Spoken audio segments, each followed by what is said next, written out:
3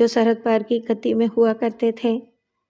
گاؤں کے بزرگ باہر نکل آئے اور بیچ بچاؤ کر کے خون خرابہ نہ ہونے دیا۔ ہم لوگ جب کلاڑیاں اور لاٹھیاں لے کر ایک دوسرے کے سامنے آ جائیں تو بیچ بچاؤ کرانے والوں کو بھی رگڑ دیا کرتے ہیں۔ ان بزرگوں کی بات ہم اس لیے مان گئے کہ انہوں نے کہا تھا کہ کچھ شرم کرو، پیر دستگیر گاؤں میں آئے ہوئے ہیں، ان کی بددعا سے ڈرو۔ ہم ان کی بددعا سے ڈر گئے اور ایک دوسرے کو یہ دھمکی دے کر اپنے اپنے گھروں کو چلے گئے کہ پیر صاحب کو جا لینے دو، پھر سامنے آنا۔ تھوڑی دیر بعد دونوں گھرانوں کے بزرگوں کو پیر صاحب نے بلایا۔ وہ نمبردار کے گھر ٹھہرے ہوئے تھے۔ بزرگ دوڑے گئے، میں بھی چلا گیا۔ ہم سب نے پیر صاحب کے پاؤں پر ہاتھ رکھ کر سجدہ کیا۔ پیر صاحب نے ہمیں ماں بہن کی گالیاں دیں اور حکم دیا کہ گلے ملو۔ وہ گلے ملے۔ پیر صاحب نے دعائے خیر کی اور جھگڑا ختم کر دیا۔ میرے والد صاحب اور چچا نے گھر آ کر میری ماں سے کہا کہ پیر دستگیر نے سارا کام خراب کر دیا ہے، دعائے خیر کر کے جھگڑا ہی ختم کر دیا ہے۔ میری چچی مرحومہ بھی میرے گھر موجود تھی۔ وہ بڑی جابر عورت تھی۔ میرے چچا کے سر میں 2 لاٹھیاں لگی تھیں۔ میری چچی ان چوٹوں کا انتقام لینا چاہتی تھی، لیکن اپنے خاوند کی ان چوٹوں کے علاوہ اس کے اپنے دل پر ایسی چوٹ پڑی ہوئی تھی جس کا انتقام لینے کے لیے وہ ہمیشہ پریشان رہتی تھی، اور وہ چوٹ یہ تھی کہ ہمارے دشمن گھرانے نے میری چچی کے بیٹے کو اپنی لڑکی کا رشتہ دینے سے انکار کر دیا تھا، جس کی وجہ یہ تھی کہ چچی کا بیٹا آوارہ تھا، گاؤں سے دور ملنگوں کے تکیے پر جا کر جوا بھی کھیلتا تھا اور چرس بھی پیتا تھا۔ ایک بار وہ ڈکیتی کی ایک واردات میں بھی پکڑا گیا تھا، لیکن ثبوت اور شہادت نہ ملنے کی وجہ سے بری ہو گیا تھا۔ آج تو میں بوڑھا ہو گیا ہوں۔ زمانے کی ٹھوکروں اور زندگی کے تجربے نے دماغ اتنا پختہ کر دیا ہے کہ اچھے برے کو سمجھ سکتا ہوں۔ اس زمانے میں جب میں ان پڑھ اور جوان تھا، مجھے بھی غصہ آ گیا تھا کہ اس گھرانے نے میرے چچا زاد بھائی کو رشتہ نہ دے کر ہمارے خاندان کی بے عزتی کی ہے۔ آج میں ہر کسی سے کہتا ہوں کہ اگر آپ کا بیٹا آوارہ، جوئے باز اور چرسی ہے تو اس کے لیے رشتہ مانگنے کے لیے کسی گھر میں نہ جانا، ورنہ ایک لڑکی تباہ ہو جائے گی۔ یہ بہت بڑا گناہ ہے۔ اب اس زمانے کی بات سنیے جب میں نادان اور گنوار تھا۔ چچی نے ہم سب کو اتنا بھڑکایا کہ ہم چچا کے سر کی چوٹوں اور چچی کے دل کی چوٹ کا بدلہ لینے کے لیے تیار ہو گئے۔ چچی نے مشورہ دیا کہ خرچ تو بہت ہوگا، لیکن پیر صاحب کو رات کے کھانے پر بلاؤ اور انہیں بتاؤ کہ زیادتی ہمارے دشمنوں کی ہے۔ ہم نے دوسرے ہی دن پیر صاحب کا انتظام کر دیا۔ ہم بھی اور ہمارے دشمن بھی ان کے مرید تھے۔ شام کے وقت پیر صاحب آئے۔ میری چھوٹی بہن تھی۔ میں یہ کہتے ہوئے کبھی شرم محسوس نہیں کروں گا کہ پیر صاحب جتنی دیر ہمارے گھر رہے، ان کی نظریں میری بہن پر جمی رہیں۔ وہ کسی نہ کسی بہانے میری بہن کو اپنے پاس بلا لیتے۔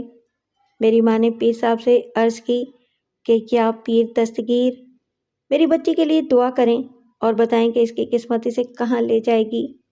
پیر صاحب نے تسبیح کے دانوں کو اوپر نیچے کیا اور ایک دانے کو ہاتھ میں لے کر کہنے لگے، یہ تو کرما والی ہے، جہاں جائے گی راج کرے گی، اسے کسی وقت گدی پر لے آنا۔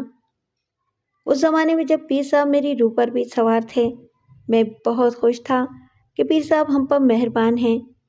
رات کے وقت میرے والد صاحب اور چچا نے پیر صاحب کو بتایا کہ دشمنوں نے ہم پر زیادتی کی ہے اور ان کی عورتوں نے ہماری عورتوں کو ننگی گالیاں دی ہیں۔ اس کے ساتھ ہی میرے والد صاحب نے ملکہ وکٹوریہ کی تصویر والے 2 روپے پیر صاحب کے قدموں میں رکھ دیے، اور ایسے ہی 2 روپے چچا نے بھی پیش کر دیے۔ اس زمانے میں چاندی کے روپے چلتے تھے اور 1 روپیہ آج کے 20 روپے کے برابر تھا۔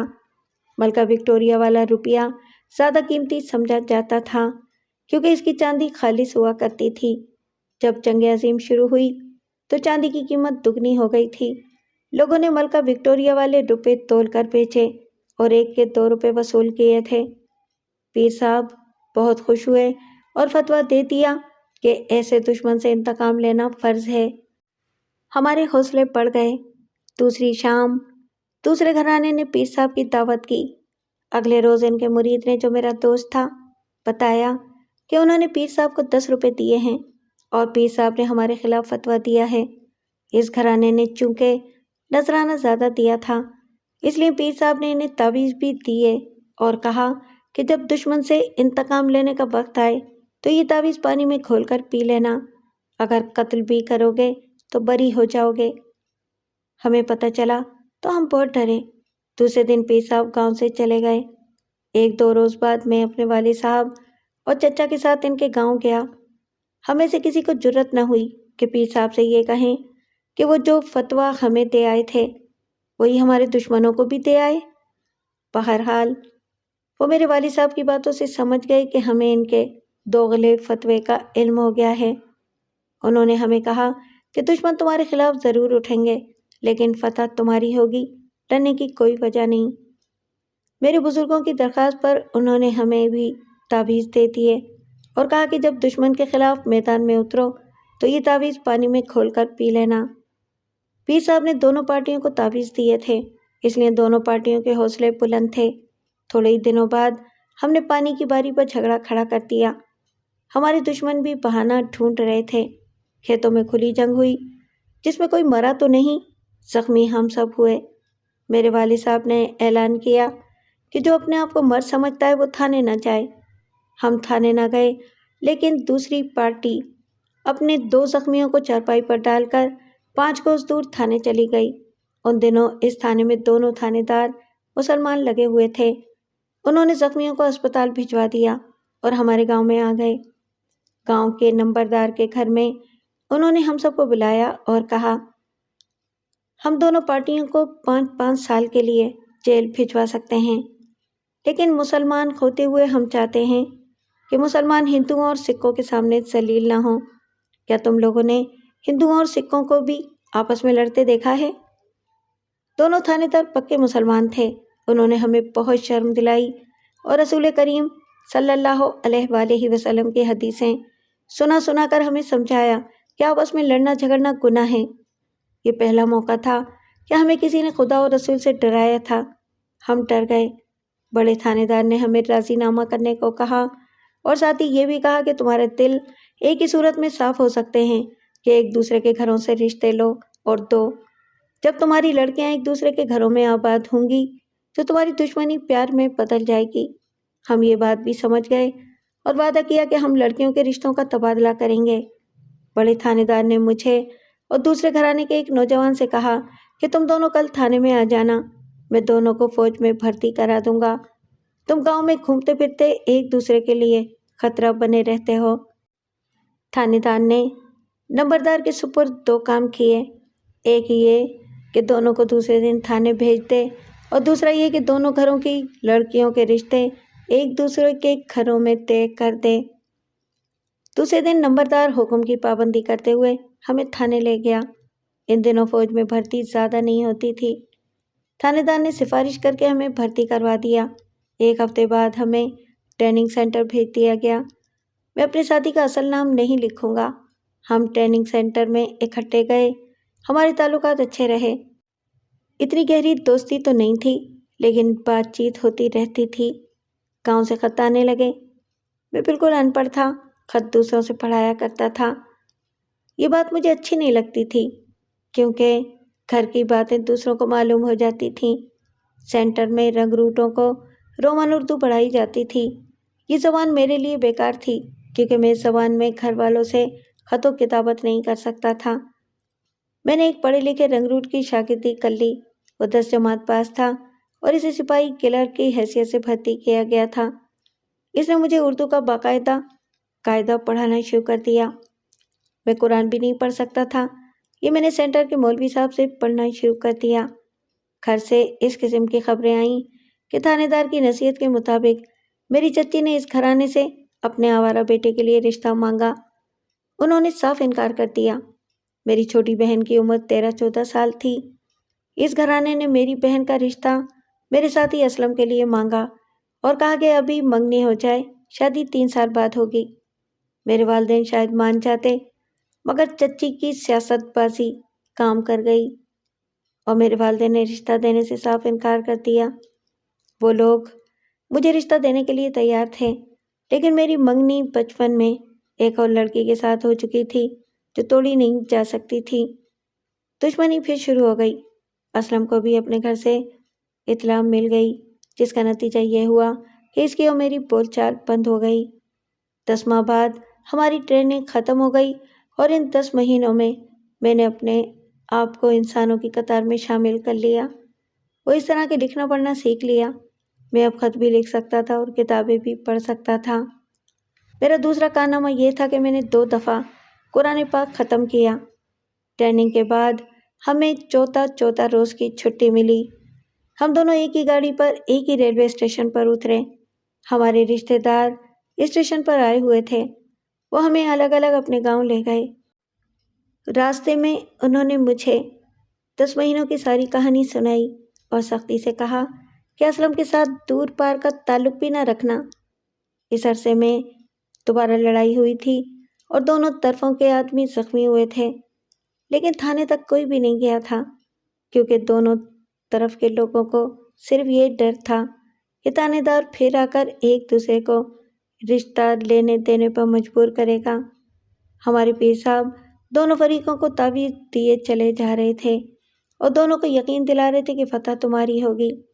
میں گاؤں پہنچا تو دوسرے دن پیر صاحب کے دربار میں حاضری دی، 2 روپے نذرانہ اور مشہدی لنگی پیش کی۔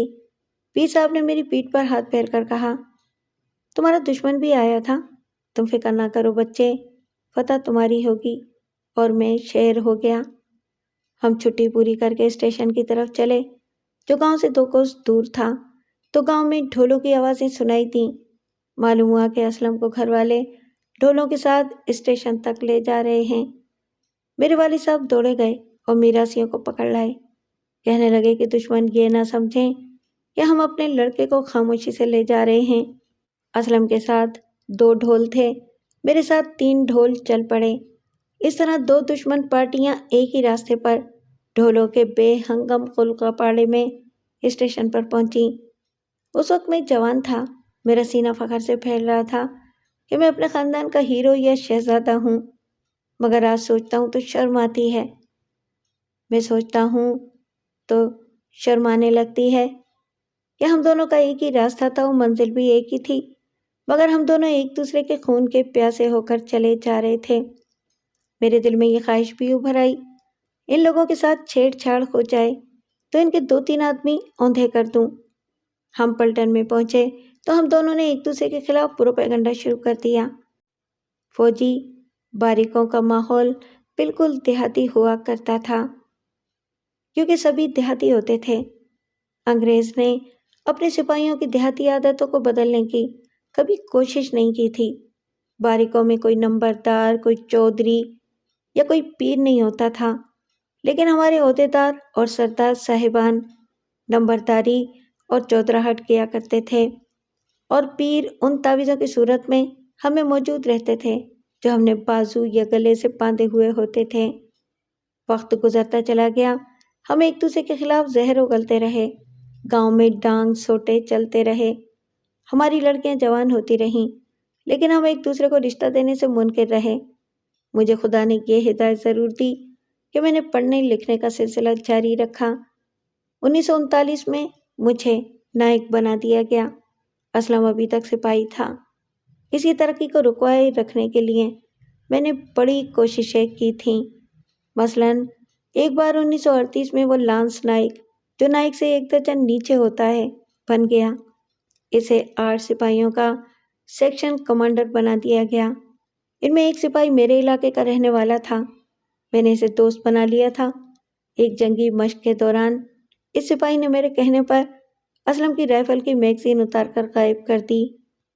جنگی مشقوں کے دوران رائفلیں رات کو بھی خیموں میں اپنے ساتھ رکھنی پڑتی تھیں، اس لیے چوری چکاری مشکل نہیں تھی۔ میرے دوست سپاہی نے اس کی میگزین اڑا لی اور میرے حوالے کر دی۔ میں نے میگزین ایک ندی میں پھینک دی۔ رائفل کا کوئی حصہ گم کر دینا اتنا سنگین جرم سمجھا جاتا تھا کہ کورٹ مارشل ہو جاتا تھا۔ جب اسلم کی میگزین کی چوری کی رپورٹ کمپنی کمانڈر کو ملی تو اس انگریز افسر نے قیامت کھڑی کر دی۔ اسلم کی سیکشن کو دھوپ میں ڈبل مارچ کرا کے بے ہوش کر دیا اور بار بار پوچھا کہ میگزین کس نے نکالی۔ چوری کا کوئی سراغ نہ ملا۔ اسلم کو کمانڈنگ آفیسر کے سامنے پیش کیا گیا، جس نے اس کی لانس نائکی اتار لی اور اسے 28 روز سزائے قید کوارٹر گارڈ دیتی۔ اس سزا سے اس کی آئندہ ترقی ایک لمبے عرصے کے لیے رک گئی۔ یہ میرا پہلا بڑا گناہ تھا۔ اس سال سپٹمبر 1939 میں دوسری جنگ عظیم شروع ہو گئی۔ انڈین آرمی میں بھرتی تیز کر دی گئی اور نئی یونٹیں کھڑی ہونے لگیں۔ ہمارے گروپ میں 2 نئی پلٹنیں کھڑی کی گئیں۔ بہت سارے عہدیداروں، سرداروں اور افسروں کو پرانی پلٹنوں سے نئی پلٹنوں میں بھیج دیا گیا۔ میں اور اسلم اپنی ہی پلٹن میں ہی رہے۔ 1 سال بعد مجھے حوالدار بنا دیا گیا اور اسلم پھر لانس نائک بنا دیا گیا۔ پلٹن میں نئے رنگروٹوں کی ایک پارٹی آئی، جن میں سے 2 اسلم کی سیکشن میں چلے گئے۔ ان میں سے ایک رنگروٹ کو میرے ایک گہرے دوست نے کہا کہ اسلم کی لانس نائکی اتروانی ہے۔ میرے دوست نے اپنے گاؤں والے رنگروٹ کو استعمال کیا۔ ہم نے بہت سی چرس حاصل کی جو اس رنگروٹ کے ذریعے اسلم کے بکس میں رکھوا دی۔ پھر اس رنگروٹ نے کمپنی حوالدار میجر کو رپورٹ دی کہ اس کا سیکشن کمانڈر خود بھی چرس پیتا ہے اور اسے بھی چرس پینے پر مجبور کرتا ہے۔ باریک میں نشے والی کوئی چیز رکھنا یا استعمال کرنا جرم ہوتا ہے۔ حوالدار میجر نے کمپنی صوبے دار کو رپورٹ دی اور صوبے دار نے آ کر اسلم کے بکس کی تلاشی لی اور چرس برآمد کر لی۔ اسلم ایک بار پھر سپاہی بن گیا۔ یہ میرا دوسرا گناہ تھا۔ اسلم بچہ تو تھا نہیں، وہ سمجھ گیا کہ یہ میں ہوں جو اس پر زمین کے نیچے نیچے سے وار کر رہا ہوں۔ وہ مجھے ملا اور کہا، نظر، مرد ہو تو کھلے میدان میں آؤ، بزدلوں کی طرح اندر اندر چوٹیں نہ کرو۔ میں تمہیں سوتے میں قتل کر سکتا ہوں، لیکن جس روز قتل کرنے آؤں گا تمہیں جگا کر قتل کروں گا۔ میں نے اسے کہا کہ آؤ، پھر آدھی ہمت کرو۔ اس نے کہا، تم یہ سمجھ لو کہ تم ہاتھ سے مرو گے اور میں تمہیں للکار کر گولی مار دوں گا۔ اس کی دھمکی خالی لفظوں کی دھمکی نہیں تھی، وہ ایک دلیر اور نڈر آدمی تھا۔ مجھے اچھی طرح علم تھا کہ وہ مجھے جب بھی قتل کرے گا جگا کر اور للکار کر کرے گا۔ 1 سال بعد جاپان دیکھتے ہی دیکھتے سمندروں کو پھلانگتا برما تک پہنچ گیا اور انڈین آرمی نے بڑی مشکل سے بھاگ کر جان بچائی۔ سنگاپور، ملایا میں جو یونٹیں تھیں وہ پوری کی پوری قید ہو گئیں۔ ہمارے گاؤں میں بھی حالت بگڑ گئی جس کا تعلق جاپانیوں کی طرح تھا۔ اسلم نے اپنے گھر پہلی بار ذکر کیا کہ میں اس کی ترقی کس ذلیل اور بزدلانہ طریقے سے دوبارہ واپس کرا چکا ہوں۔ اسلم کے 2 بھائیوں نے انتقام کی اسکیم تیار کر لی۔ ان کی اسکیم بڑی شرمناک اور خوفناک تھی۔ وہ میری بہن کو اغوا کرنا چاہتے تھے۔ مجھے گھر سے ایک خط ملا جس میں والد صاحب نے لکھا کہ میری چھوٹی بہن کھیتوں میں سرسوں کا ساگ چن رہی تھی کہ اچانک اسلم کا بڑا بھائی آ گیا۔ اس کے ہاتھ میں کلہاڑی تھی۔ اس نے میری بہن کو پیچھے سے بازوؤں میں دبوچ لیا اور گرا دیا اور اس کے منہ پر کپڑا باندھ کر اٹھا لے گیا۔ ہمارے علاقے میں کھڈ نالے زیادہ تھے جو چھپنے کے کام آتے تھے۔ وہ آدمی میری بہن کو کندھوں پر اٹھائے جانے کہاں چلا جا رہا تھا کہ سامنے سے ایک اور گاؤں کے 2 آدمی آ گئے۔ یہ میری بہن کی خوش قسمتی تھی، ورنہ اس کا جو حشر ہوتا وہ ظاہر ہے۔ ان آدمیوں نے اسلم کے بھائی کو للکارا۔ ان کے پاس بھی کلہاڑیاں تھیں، وہ انہوں نے تان لیں۔ اسلم کا بھائی میری بہن کو پھینک کر بھاگ گیا۔ ان آدمیوں نے اس کے منہ سے کپڑا نکالا اور اسے گھر چھوڑ گئے۔ میرے والد صاحب نے کوئی کارروائی نہ کی، ایسے چپ رہے جیسے کچھ ہوا ہی نہ ہو۔ انہوں نے مجھے خط لکھا اور پوچھا کہ میں اس معاملے میں کیا کرنا چاہتا ہوں۔ خط پڑھ کر میرا خون کھول اٹھا۔ ایک خیال یہ آیا کہ اسلم کو قتل کر دوں، پھر سوچا کہ اگر قتل ہی کرنا ہے تو اصل مجرم کو کیوں نہ قتل کر دوں۔ میں نے والد صاحب کو جواب لکھا کہ آپ لوگ بالکل خاموش رہیں، میں خود بدلہ لوں گا۔ میں بدلہ لینے کی اسکیم بنا ہی رہا تھا کہ ہماری پلٹن کو فیروز پور چھاونی میں بھیج دیا گیا۔ وہاں سے ہمارا گاؤں زیادہ دور نہیں تھا۔ وہاں پہنچ کر میں نے ریل گاڑیوں کے اوقات معلوم کیے۔ ایک گاڑی دن کے پچھلے پہر چلتی اور ہمارے اسٹیشن پر رات 10 بجے فیروز پور پہنچتی تھی۔ میرے پاس قتل کرنے اور بھاگ نکلنے کے لیے 10 بجے سے 1:30 بجے تک کا وقت تھا۔ اسی دوران مجھے اسٹیشن سے گاؤں تک اور واپس اسٹیشن تک 4 کوس کا فاصلہ پیدل طے کرنا تھا۔